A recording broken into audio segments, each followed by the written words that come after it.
श्री हरि के चरणों में नमन। स्वागत है आपका अपने चैनल श्री ग्रंथ ज्ञान में।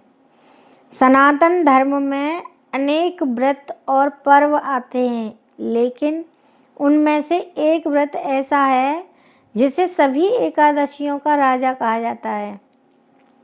एक ऐसा व्रत जिसे करने से वर्ष भर की 24 एकादशियों के समान पुण्य प्राप्त होता है। एक ऐसा व्रत जिसे स्वयं भीमसेन ने किया था, और वह है निर्जला एकादशी। आज की इस विशेष वीडियो में हम विस्तार से जानेंगे निर्जला एकादशी 2026 कब है, इसका महत्व क्या है और व्रत की संपूर्ण विधि क्या है और क्या नियम पालन करने चाहिए, व्रत का पारण कैसे करें। तो वीडियो को अंत तक अवश्य देखें। वर्ष 2026 में निर्जला एकादशी का व्रत 25 जून 2026 गुरुवार को रखा जाएगा। यह ज्येष्ठ शुक्ल पक्ष की एकादशी है। एकादशी तिथि 24 जून की शाम से प्रारंभ होकर 25 जून की रात्रि तक रहेगी और व्रत का पारण 26 जून को द्वादशी तिथि में किया जाएगा।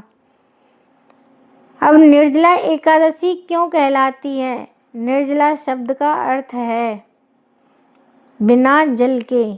इस दिन श्रद्धालु अन्न तो क्या जल तक ग्रहण नहीं करते। यही कारण है कि इसे सबसे कठिन और सबसे पुण्यदायी एकादशी माना गया है। अब जानते हैं निर्जला एकादशी का महत्व।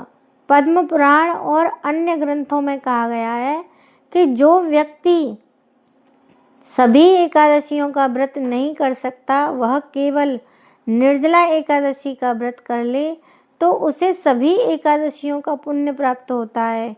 यह व्रत पापों का नाश करता है, भगवान विष्णु की कृपा दिलाता है, मन को शुद्ध करता है, मोक्ष का मार्ग प्रशस्त करता है और पूर्वजों की भी सद्गति का कारण बनता है। अब व्रत की तैयारी कैसे करें? निर्जला एकादशी का व्रत केवल एक दिन का नहीं माना जाता। इसकी तैयारी दशमी तिथि से शुरू हो जाती है। दशमी के दिन सात्विक भोजन लें, प्याज लहसुन मांसाहार का त्याग करें, क्रोध और विवाद से बचें, रात्रि में हल्का भोजन लें और भगवान विष्णु का स्मरण करें और अगले दिन प्रातःकाल ब्रह्म मुहूर्त में उठें, स्नान करें, स्वच्छ पीले या सफ़ेद वस्त्र धारण करें, घर के मंदिर में भगवान विष्णु और माता लक्ष्मी की स्थापना करें और संकल्प लें, हाथ में जल लेकर, मैं भगवान श्री हरि की कृपा प्राप्ति के लिए निर्जला एकादशी व्रत का पालन कर रही हूँ या कर रहा हूँ।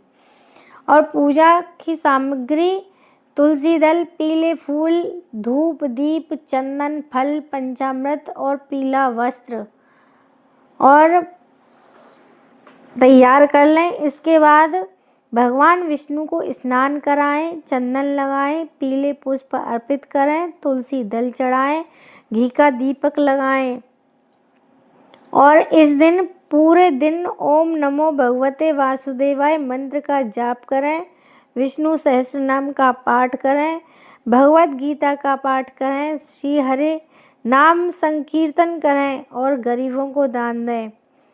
और इस दिन भूल कर भी झूठ न बोलें, किसी की निंदा न करें, क्रोध न करें, तामसिक भोजन न करें, नशे का सेवन न करें और हिंसा न करें। शास्त्रीय रूप से निर्जला एकादशी में जल भी ग्रहण नहीं किया जाता, लेकिन यदि कोई वृद्ध है, गर्भवती महिला है, बीमार व्यक्ति है, जो दवा लेता है या स्वास्थ्य संबंधी समस्या है, तो वह अपनी क्षमता अनुसार फलाहार या जल सहित व्रत कर सकता है। भगवान भावना देखते हैं, शरीर को कष्ट देना धर्म नहीं है। निर्जला एकादशी की रात्रि में जागरण करना अत्यंत शुभ माना गया है। रात्रि में भजन करें, विष्णु सहस्त्र नाम पढ़ें, गीता का पाठ करें, श्री हरि का ध्यान करें। ऐसा करने से व्रत का पुण्य कई गुना बढ़ जाता है और निर्जला एकादशी पर दान का विशेष महत्व बताया गया है। इस दिन दान में जल से भरा घड़ा, छाता, वस्त्र, पंखा, फल, अन्न दान करना शुभ माना जाता है।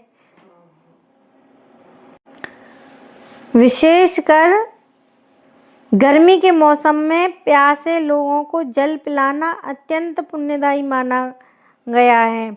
अगले दिन द्वादशी तिथि में सूर्य उदय के बाद पारण करें।